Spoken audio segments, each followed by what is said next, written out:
Welcome back to Common Wavelength, where we explore the unseen forces shaping our inner and outer worlds. I'm Cameron, and today's conversation sits at the intersection of science, sensation, and something a little more intuitive. We're diving back into the science of sound frequency, vibration, and the idea that what we hear might only be a fraction of what sound actually does. Joining me is Kim Frieder, who's been guiding us through resonance, biofields, and the subtle ways sound interacts with the human body. I want to start simple, but maybe not so simple. When we say sound, most people think of what we hear, of course, but you've suggested it's much more than that. So, what is sound really? Well, let me start by saying that the impetus for this episode was a book that I was reading on sound healing. It's called Healing with Sound Frequency by Amelia Evans. And in this book, it talked about the wise ancient elders and how they understood the healing properties of sound just by intuition. And as I read the book, I realized there were several principles that we've talked about that we really haven't covered, such as resonance and entrainment in our previous podcasts. And I thought we wanted to go ahead and cover that before we moved on to some of the other stuff on Mm. healing, like with the crystals. So that's the impetus for this podcast. And during that time, as I was reading this book, I realized I saw sound differently. I saw sound as an orchestra of frequencies, with me being the conductor, and it made me think how I envision sounds. Yeah. So back to your question though, sound, it's a physical force and it moves through space as waves of energy produced by vibrating objects, creating patterns of compression and rarefication in the air around us. And these waves are invisible, but they influence absolutely everything that they touch. Now this slide shows what a sound wave looks like, and you can see the compression where molecules bunch together, generating what we call high pressure. And the rarefication are where the molecules spread out, and that leads to low pressure. So this alternating pressure, the fluctuations give rise to the sound that we perceive, and that's known as sound wave. So that's actually what the sound wave looks like. And this is why we see ripples in a glass of water when exposed to deep bass sounds. Because with our bodies being made up primarily of water, sound waves create similar patterns of molecular organizations within our tissues. And it's the same reason why glass breaks when you'll have glass and all of a sudden if you hit the exact same tone, the glass will go ahead and break. It's from the vibration. So, that idea that sound is shaping patterns in water and by extension in us, it makes it feel like something less like something that we hear and more like something that's really like physically interacting with us. Um, so, my question really is, do you think that we underestimate how physical sound really is? Oh, absolutely. We tend to think of sound as something passive, just something we hear, but it's actively interacting with our environment and our bodies at all times. Going back, just to recap a little bit, frequency we know is measured in hertz, and it tells us how many complete wave cycles occur in a second. Mhm. Different frequencies resonate with certain parts of our body and energy systems. And we've been talking about that when we were talking about the Right. solfeggio frequencies. The lower frequencies, they have a grounding effect, where the higher frequencies associated with cellular healing. So in our previous podcasts, we've covered this, but there's a couple things that we really haven't covered, which that's the resonance part and the entrainment. Dr.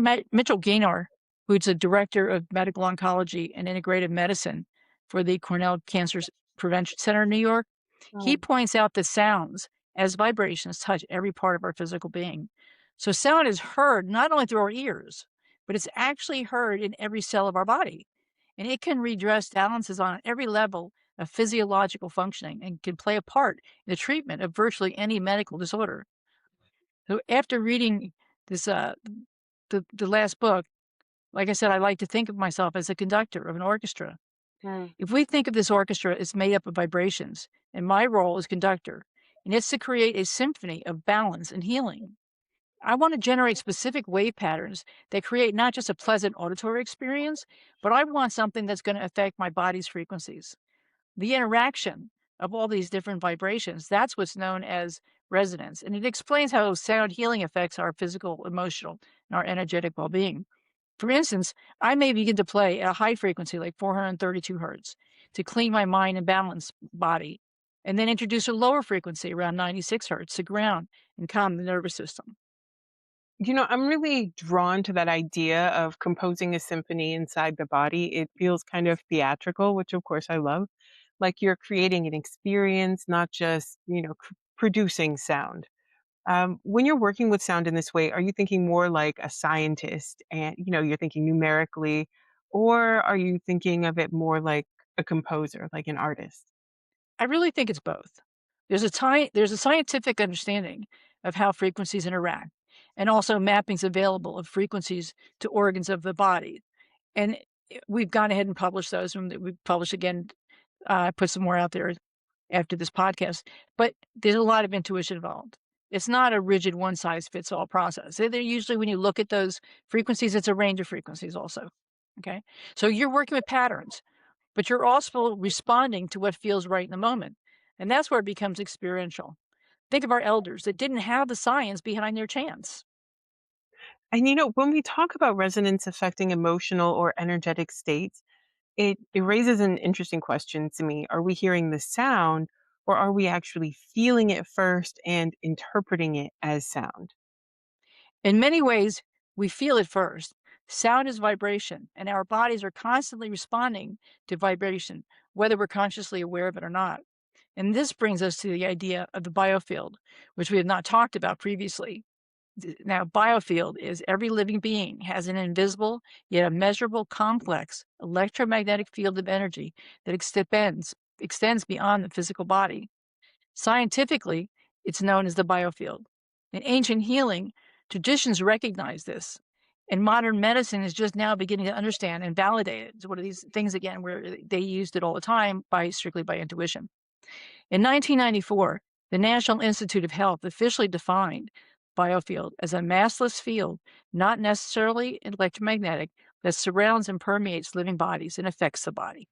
This recognition has opened up new pathways for understanding of how healing influences our well being.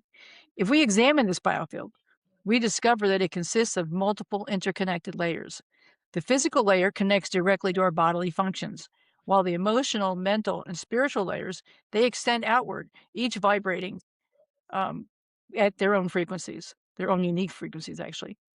And this is how we can direct sound to specific areas of our body. When we introduce healing sound frequencies, they interact with these cellular vibrations through the process of resonance. And I placed a mapping of the frequencies on the Common Wavelength website, which from a study that was done in 2020. Like I said, it's a range of frequencies.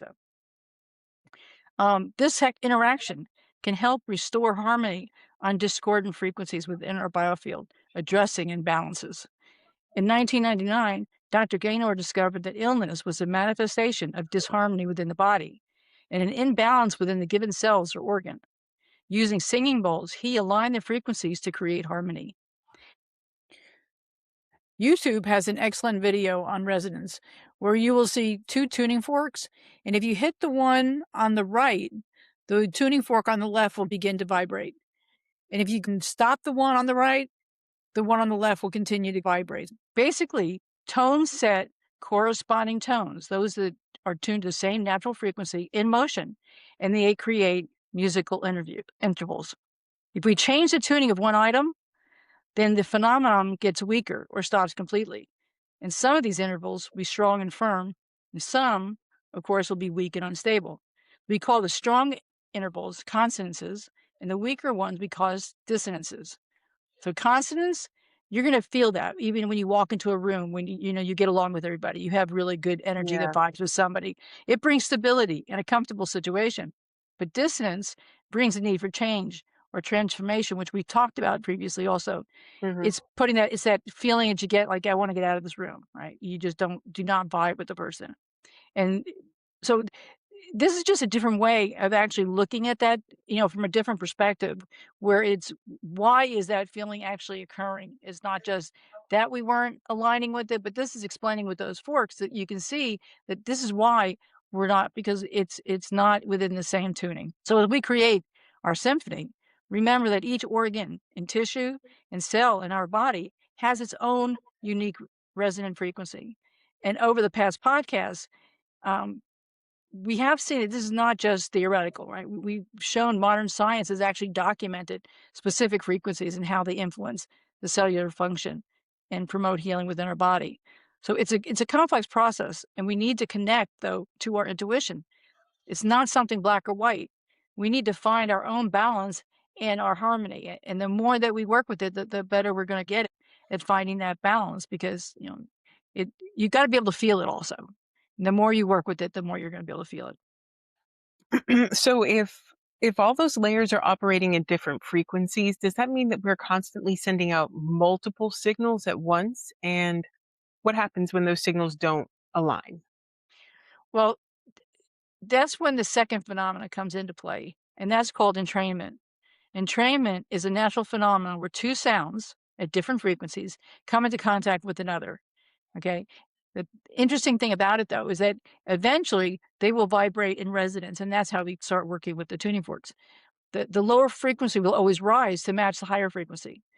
And this is why scientists, I don't know if you ever heard this, Cami, but scientists say not to put a pendulum clock in your bedroom, as it will affect the rate of your heartbeat while you're sleeping. No, I hadn't heard that before. I hadn't heard that Yep. before. It's a proven scientific fact, and it's also why we listen to upbeat music when exercising at the gym because we don't realize it, but our body is actually going ahead and changing to keep up with that new energy. That framing is really interesting to me because in music, dissonance isn't just bad. It creates this tension that you feel and you really want it to be resolved in the music. And even when you walk in that room, right, you want to get out of there. It has a desire to be to be resolved. It works off of negative feedback. And scientists don't understand fully how entrainment works, but it has been demonstrated time and time again that it does work. The example that I like to use to remember entrainment are two pendulum clocks. Okay.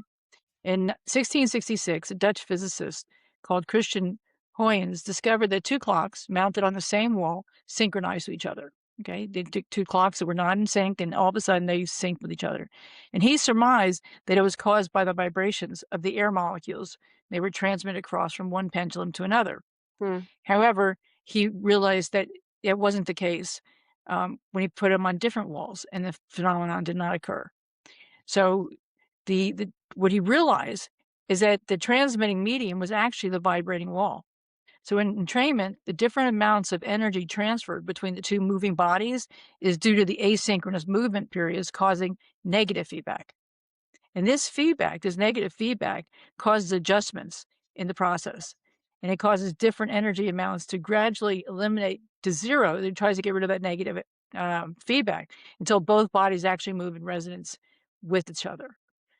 The stronger oscillator locks the weaker one into its frequency. So when both oscillating bodies have equally strong energy, then both systems move towards each other, where the faster one gets slower and the slower one gets faster. They lock into a common movement period.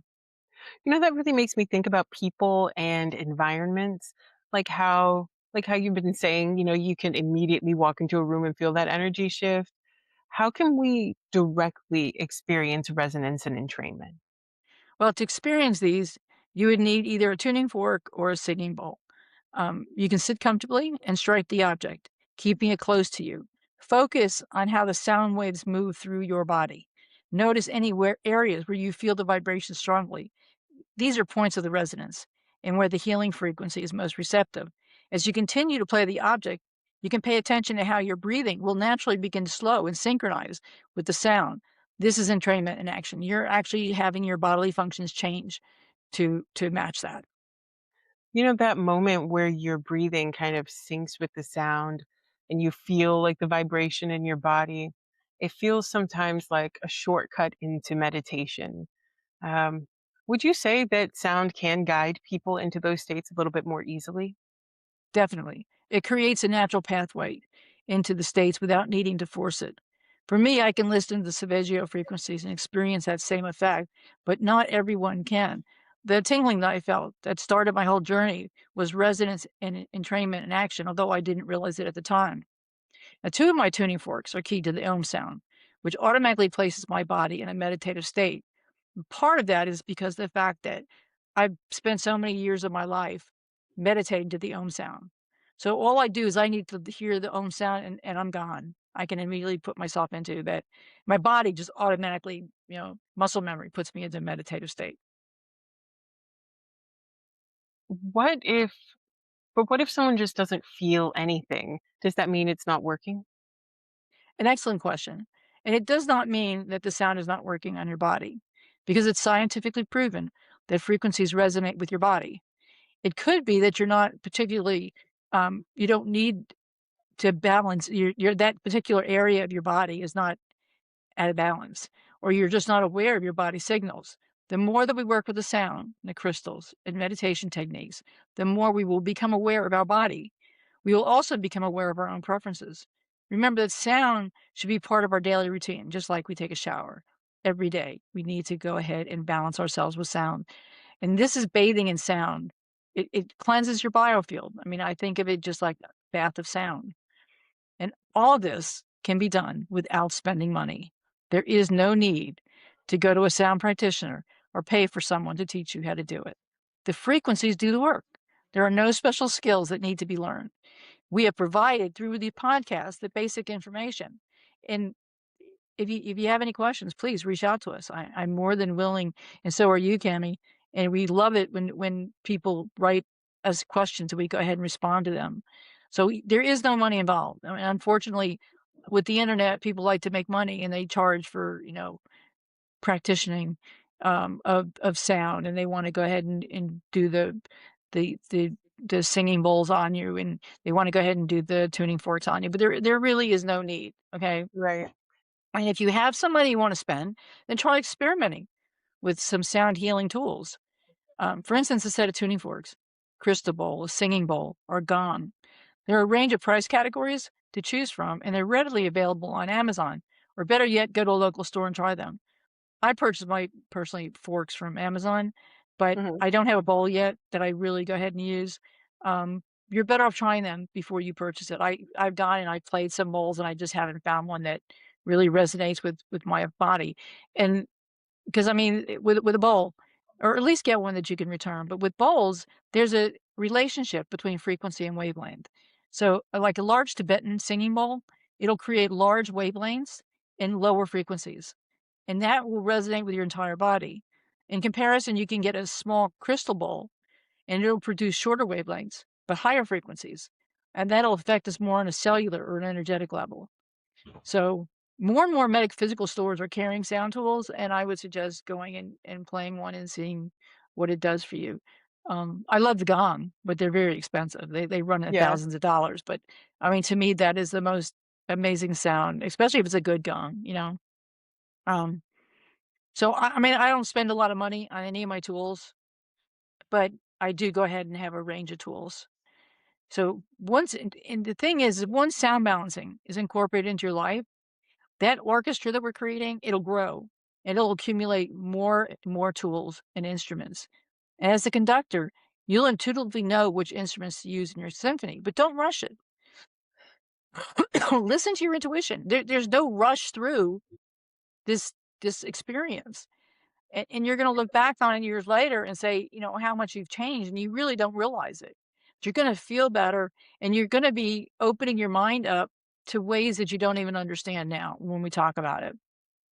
So, it's an amazing journey, and let it begin now, and let the journey go ahead and take it wherever it needs to go, you know? Um, I do realize that we have gotten a couple requests from our listeners to see how I do the sound balancing and, Mhm. how what my area looks like, and I'll be posting additional videos on YouTube showing some of those tools, that I've accumulated, like my flutes, my panda drum, and et cetera.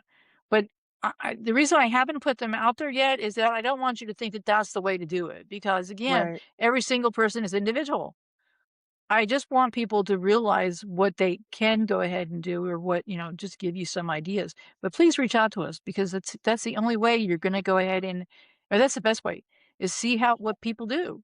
And you don't only have to reach out to us, reach out to other people that are into the same thing. Awesome. Thank you. And thank you so much for sharing all of this information with us today.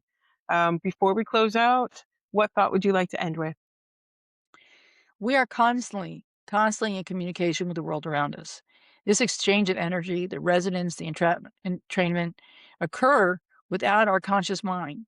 This calls to approach life with a greater mindfulness, recognizing the impact that our vibrations has on everything, on everybody that we come across.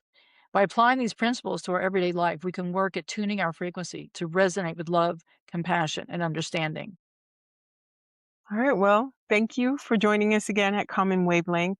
Don't forget to like, subscribe, and reach out to us to share how you are stepping forward for yourself and regaining a foothold in your own energetic balancing. Watch out for us. We are taking the show on the road. We're going to be interviewing people, bringing you new sights and sounds, and really making sure to share some awesome and beautiful information with you guys. And we look forward to seeing you next time. So Thank much you all cool very stuff. much. I'll see you later. Bye All bye. right.